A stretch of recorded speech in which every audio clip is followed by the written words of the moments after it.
sont disponibles sur le marché et qui affectent la santé. C'est pour cela que nous invitons tous les États membres à changer de paradigme afin de promouvoir la santé et le bien-être et pour éviter les maladies en nous penchant sur les causes et en créant les conditions pour que la santé soit au cœur de notre action et que tout le monde ait une bonne santé. Il faut donc vous pencher sur les déterminants de la santé. C'est ce dont vous parlerez cette semaine. Cela constitue un pas très important dans la bonne direction. De la même manière, le plan régional PENPLAS est axé sur ces facteurs des maladies non transmissibles et pour éviter également les douleurs que provoque trachoma. So, Your Excellency, please, and my sister, Shidi, and the Regional Director of Africa, will also present you with a plaque on behalf of the international partners. Donc, le chef de l'État va d'abord recevoir le certificat de main du directeur général de l'OMS, marquant ainsi l'élimination de ces 4 maladies tropicales négligées.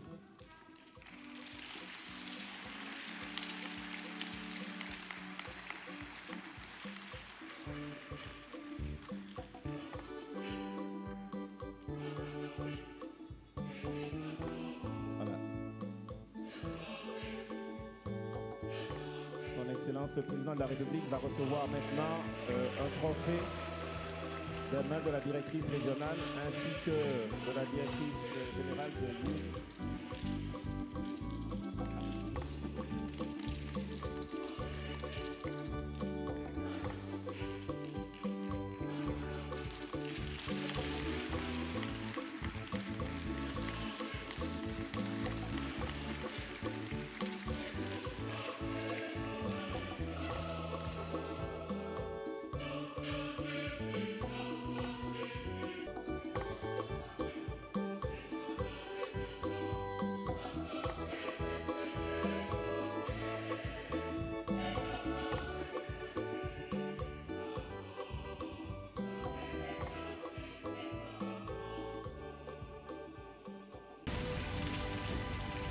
Merci beaucoup.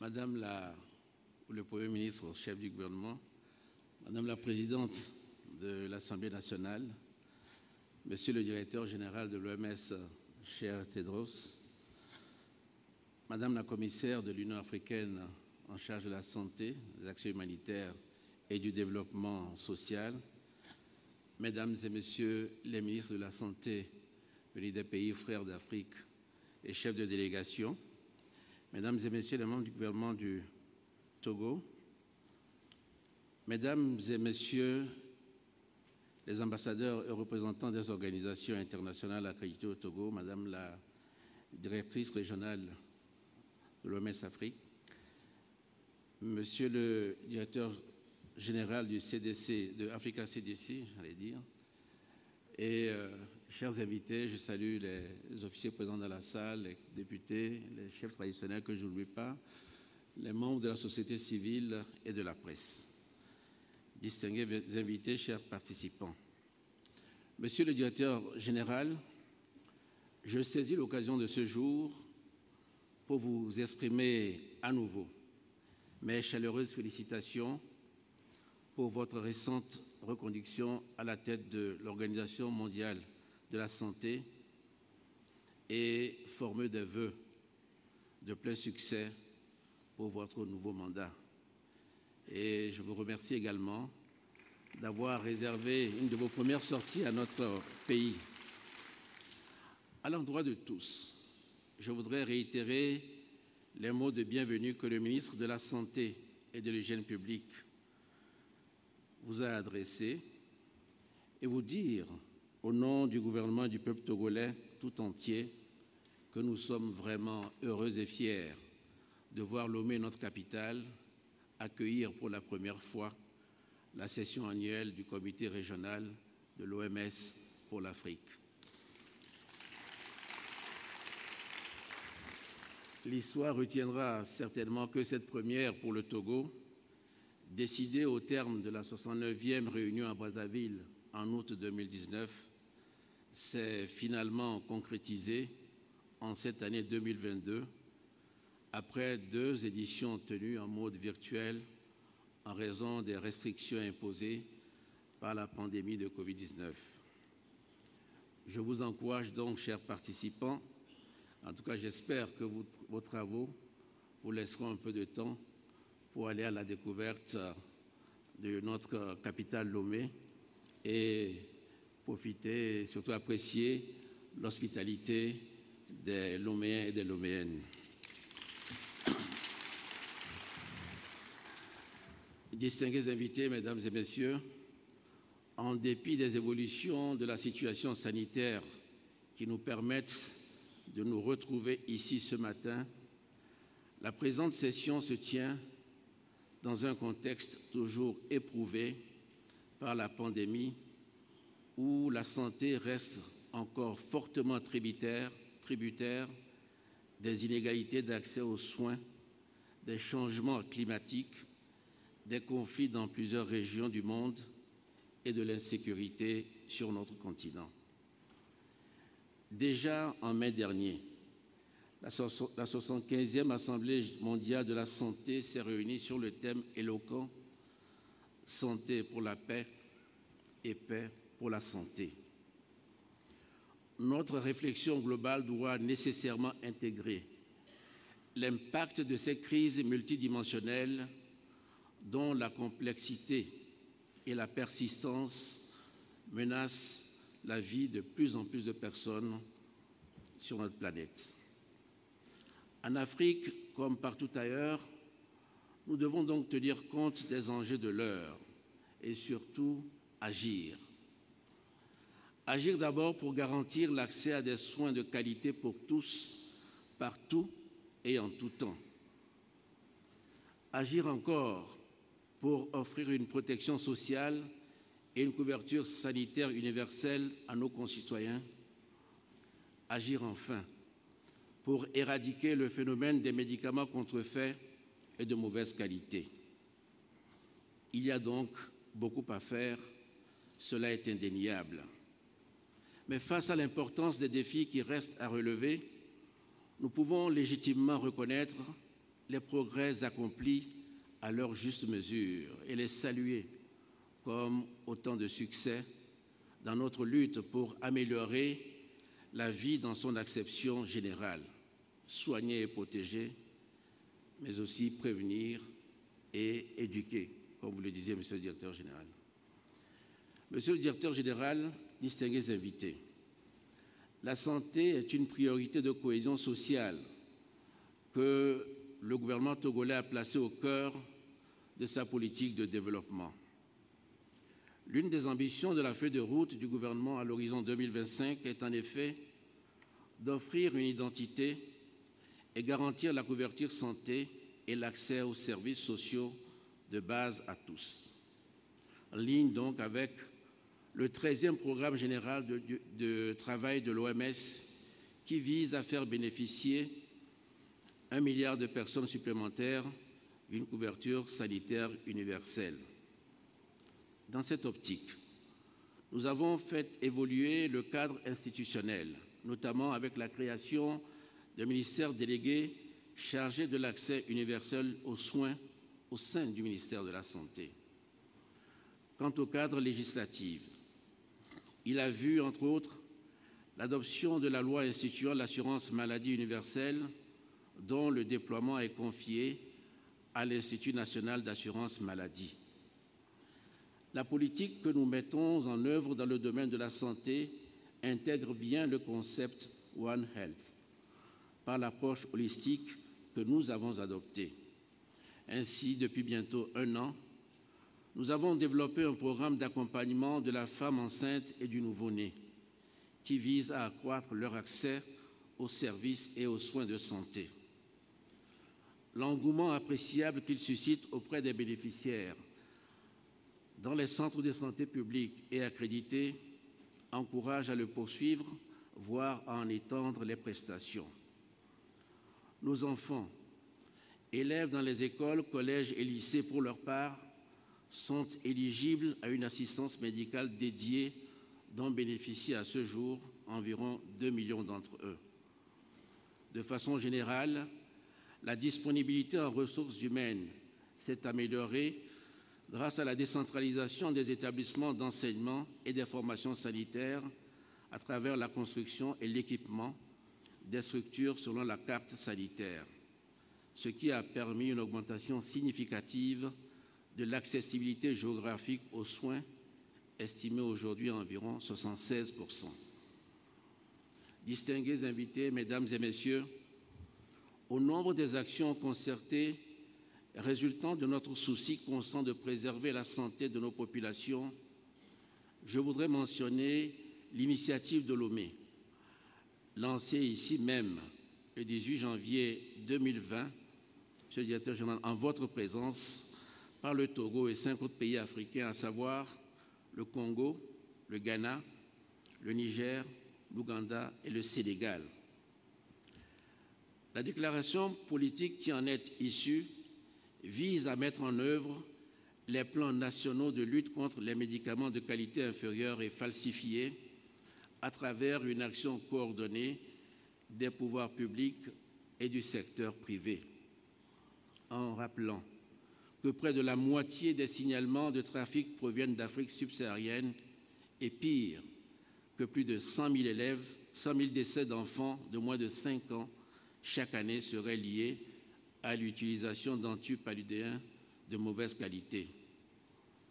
Je plaide donc pour que nous soyons rejoints dans cette lutte par l'ensemble des autres pays qui n'ont pas encore adhéré à l'initiative.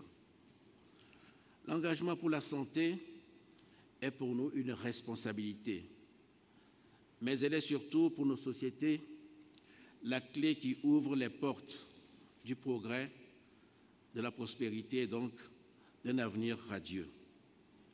Je vous remercie à cet égard des appréciations que vous avez eues à l'endroit de mon pays pour les résultats obtenus dans l'éradication des maladies tropicales négligées et dans la riposte nationale contre la pandémie de Covid-19.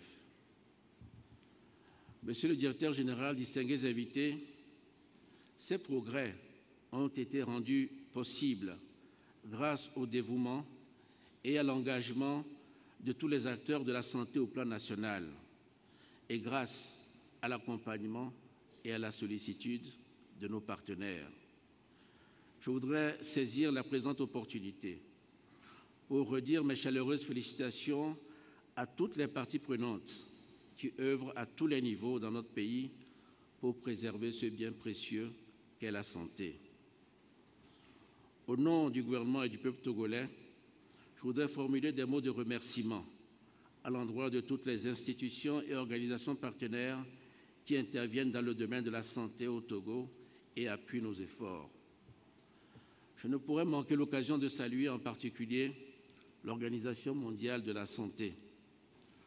Nos relations ont en effet franchi le cap de la simple coopération institutionnelle pour être désormais un vrai partenariat pour soutenir nos systèmes de santé, pour coordonner la réponse aux urgences, pour défendre l'équité vaccinale, bref, un partenariat pour nous orienter, tirant les leçons des crises actuelles vers des solutions plus durables, équitables et saines.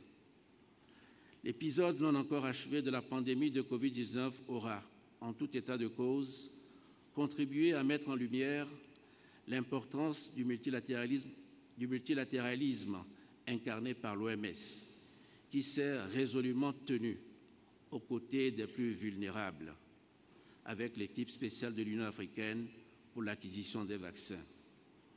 Ce faisant, vous avez administré une preuve supplémentaire que la solidarité reste un ingrédient nécessaire de la santé mondiale, en particulier pour l'actualisation de ces mécanismes de financement et la revue du règlement sanitaire international. C'est la voix africaine que je vous encourage à continuer de porter dans les enceintes où des questions cruciales pour l'avenir du monde sont abordées. Je suis certain que le programme de transformation de l'OMS en Afrique, lancé par Dr Matshidiso Moeti, contribuera également à renforcer la qualité des contributions de notre région à la question sanitaire au plan mondial, car elle vise à placer l'homme au cœur du changement et à promouvoir une culture définie par les valeurs que nous avons tous en partage. Je forme le vœu que les délibérations des présentes assises permettent à notre région et à l'Organisation mondiale de la santé en général d'apporter une réponse toujours plus efficace, plus humaine et plus pérenne aux besoins de nos États, mais surtout à ceux de nos populations. C'est donc sur cette note de confiance que je déclare ouverte la 72e session du comité régional de l'OMS Afrique. Je vous remercie de votre aimable attention.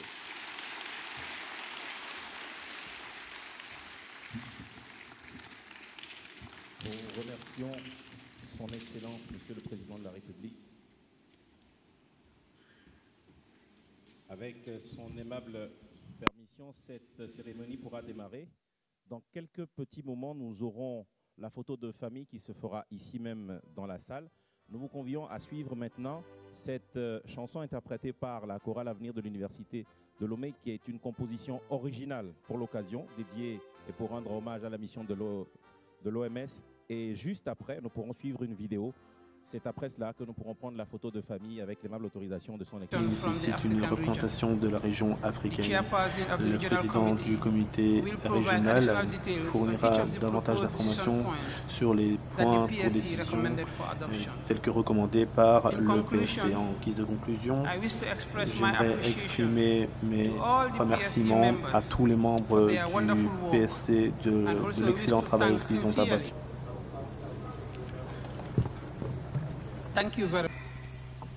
Nous examinons ensuite les propositions concernant la désignation des États membres de la région africaine devant siéger au Conseil exécutif et être élus à des postes au sein du Conseil exécutif. Que les organisations internationales et les communautés économiques régionales auront 2 minutes par intervention. Et les acteurs non étatiques auront droit à 1 minute par intervention. Le document soit examiné par la 72e session du comité régional pour l'Afrique. Le PSC a également examiné le document intitulé 7e rapport de situation sur la mise en œuvre du programme de transformation du secrétariat. Une niche écologique à plusieurs épidémies. Nous avons eu 14 épidémies à Magadou à virus Ebola. Il y a une nouvelle épidémie telle que présentée par la directrice régionale qui a commencé à Béni le 15 août. Et nous avons passé 4 vagues de la maladie à Covid-19, la pandémie disais-je. Sans compter la rougeole, le choléra, le monkeypox, la peste et d'autres épidémies, maladies qui dérangent notre État. L'appui de l'OMS, il faut le signaler, est conséquent parce qu'a aidé le pays à lever ces obstacles dans la lutte contre ces épidémies et à contribuer à renforcer notre système de santé. Notre pays a dans sa prise en charge sanitaire 2 points importants au niveau de notre gouvernement.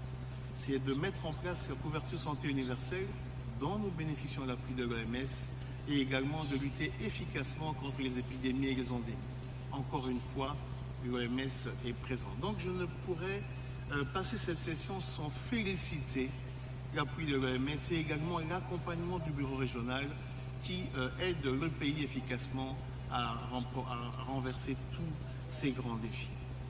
Donc je viens officiellement informer de la survenue d'une Xème épidémie à Béni de la maladie à virus Ebola.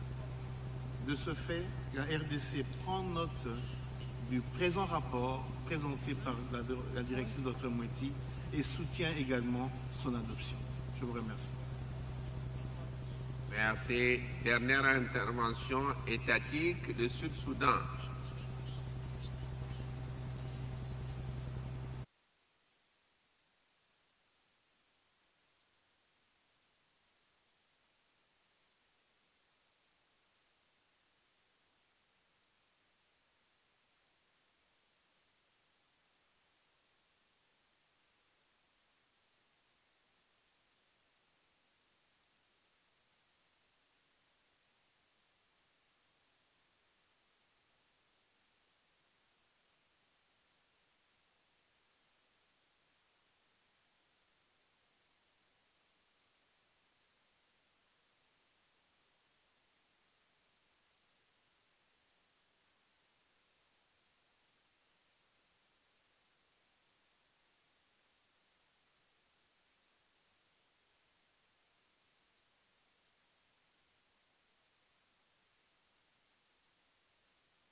par la population. Il y a eu un déni, comme un reniement net, car la maladie était perçue comme la maladie venue de l'Occident, la maladie des Blancs, la maladie des riches. Beaucoup disaient même que ça ne concerne pas les Africains. Plusieurs exemples ont renforcé cette croyance, car au début de la pandémie, donc le 10 mars 2020, on avait des cas Covid-19 symptomatiques que chez les expatriés, les personnes riches de la communauté. Pour aller plus loin, lorsqu'on a fait des études au niveau de nos laboratoires de référence, on a comparé que parmi les personnes touchées, toutes les couches de la population étaient atteintes, tant les personnes aisées que les personnes les plus pauvres de la population, et qu'on avait la présence des anticorps dans les deux couches de la population, mais il n'y avait que des cas symptomatiques graves que dans une certaine couche de la population, et la population normale n'était pas concernée par des symptômes, d'où une réticence encore dans l'existence de la maladie. Donc c'était important de parler de trois paradigmes. Il fallait faire la pédagogie de la maladie, expliquer aux gens que cette maladie existe réellement, et également faire la pédagogie de risque de cette maladie, car pouvant causer la mort, et après faire la pédagogie de l'intérêt de la vaccination pour montrer à la population que la vaccination était un frein contre la circulation de cette pandémie. Il y a aussi eu un problème réel lié sur les mythes autour de la vaccination Covid-19, à cause, comme cela a été dit par l'excellence qui m'a précédé, des fake news et de l'infodémie. Rapidement, des informations ont perturbé la population en disant que ce vaccin a été fait très vite, en moins de 15 mois, alors que les vaccins classiques prennent au moins 10 ans. Ça a créé une crainte au sein de la population. Les rumeurs qui disaient également que vacciner était un moyen d'introduire dans le corps humain des nanoparticules pour contrôler la population, bien sûr par les autorités. Également que le vaccin diminuait la fertilité et diminuait les risques, enfin disons diminuait l'espérance de vie. Toutes ces craintes ont découragé la population à accéder à la vaccination. Il faut ajouter les cas de thromboembolie qui se sont vus dès le début de la vaccination. Donc en dehors du déni de la maladie, le refus, il y a la peur, les mythes sur la vaccination, d'où j'ai dit au début, il a fallu une grande pédagogie pour expliquer l'existence de la maladie, montrer les risques de cette maladie et également l'intérêt de la vaccination. En dehors de ça, il y a eu aussi un défi de coordination des intervenants au niveau de la communauté. Tout au début, du fait que la maladie était mal connue, il y a eu un réel défi de coordination au niveau communautaire. Tout le monde voulait communiquer autour de la maladie avec sa stratégie propre, et cela sans coordination. Il y a les partenaires, les ONG et différentes mêmes structures de l'État. Et ça a créé une cacophonie et avec un doute de la population d'adhérer à la vaccination. Comme cela a été dit, face aux défis, il y a eu des solutions et les moyens pour y remédier. Nous avons levé l'option pour une grande implication des autorités de l'État. Je me suis personnellement fait vacciner en compagnie de la vice-ministre le 1er juillet 2021 et la deuxième dose le 3 septembre 2021 à Kinshasa. S'en est suivi la vaccination du chef de l'État avec son épouse et plusieurs leaders politiques, députés, sénateurs, hommes et femmes d'église, les officiers supérieurs ont également adhéré à la vaccination. Et pour cela, nous avons mené des campagnes. Je suis allé à l'Assemblée nationale, échanger avec des députés, des sénateurs, leur expliquer l'intérêt de la vaccination, la maladie et les risques. Et ces échanges, directement après, nous installions des vaccinodromes et les députés se faisaient vacciner et montraient l'exemple à la population. Au niveau du ministère de la Santé, on a mis en place un plan d'accélération de la vaccination. Parce que dès le début de la vaccination, au 19 avril 2021, jusqu'en décembre 2021, nous avions vacciné que très peu de gens, 700 000 personnes. Mais avec le plan d'accélération, on est passé à 1 million de personnes vaccinées au mois de mai, qui a donné plus de confiance à la population à adhérer à la vaccination.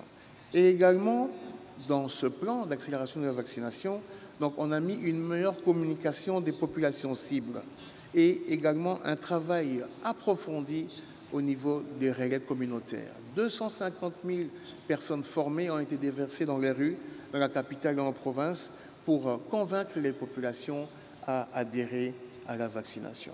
On a également eu un phénomène assez particulier, c'est l'implication des autorités politico-administratives dans les provinces.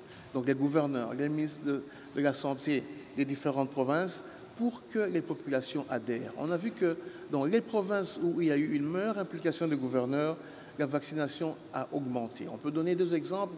Au Kasaï oriental, où on a 20% de la population vaccinée, au Sankuru, 9% de la population, en très peu de temps, grâce à l'implication des gouverneurs pour convaincre les populations. Donc, en quelques mots, je puis dire que le plus grand engagement communautaire à travers plusieurs canaux, l'engagement du chef de l'État, des gouverneurs de province, des influenceurs, ainsi qu'une communication ciblée a eu un impact positif. Les perspectives maintenant, pour conclure, pour une meilleure performance, il faut absolument, les leçons que nous avons retenues, c'est rétablir la confiance de la population avec le personnel de santé et les services de santé afin que cette population adhère à la vaccination.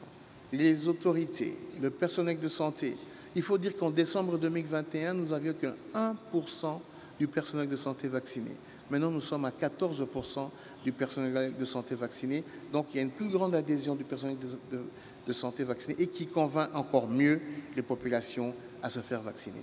Nous avons également retenu qu'il faut capitaliser les bonnes pratiques de la gestion des anciennes épidémies.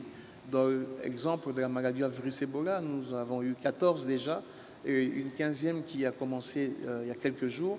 Et tous les relais communautaires qui ont participé aux campagnes des maladies à virus Ebola, formés et déversés pour la cause de la conscientisation avec l'actuelle pandémie, est une grande influence. À ce stade, nous demandons à l'OMS d'accompagner les pays, ou notre pays et d'autres, dans le renforcement des systèmes communautaires et la mobilisation nécessaire des ressources pour y arriver.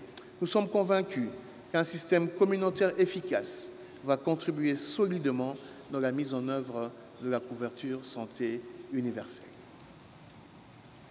Thank you so very much, Honorable Minister Dr. Mbanda. And I can guarantee you that the scenario that you've just painted around vaccine hesitance.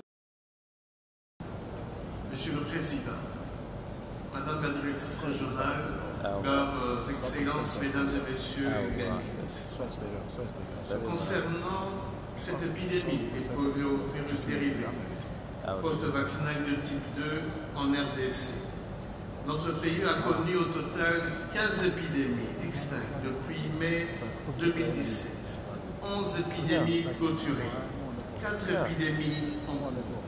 Au total, 313 cas confirmés. Une trentaine de ripostes organisées avec le vaccin anti-polio oral monovalent de 2017 à 2021 et 2 derniers rounds avec le nouveau vaccin anti-polio oral de type 2, réputé plus stable que le vaccin monovalent dans 7 provinces de la République au mois de mai et juillet 2022. De la riposte organisée, les résultats obtenus sont les suivants. Pour une cible de 6,9 millions d'enfants, une couverture vaccinale supérieure à 100% et un taux de perte des vaccins variant entre 8 à 11%, ainsi que la récupération des enfants 0 dose et insuffisamment vaccinés, dont 28 398 au BCG, 19 538 au vaccin polio injectable et 20 305 au Pentavac. Une surveillance épidémiologique pendant les campagnes a permis de détecter notamment 135 cas de paralysie flax aiguë, 1882 cas de rougeole, 25 cas de fièvre jaune, 8 cas suspects de tétanos néonatal. Je tiens à faire remarquer quelques innovations, dont l'implication des acteurs provinciaux dans l'élaboration des macro-plans et fixation des dates de campagne, l'utilisation des open data kits pour le suivi des préparatifs, la mise en œuvre des activités sur le terrain. Les leçons apprises sont donc l'atteinte des cibles dans les zones de santé en proie à l'insécurité par des stratégies appropriées et spécifiques, l'utilisation de la plateforme digitale U-Report qui permet d'informer un plus grand nombre de personnes sur les postes vaccinales et le paiement par mobile money qui permet de payer dans un délai raisonnable les prestataires dans la riposte. Je vous remercie.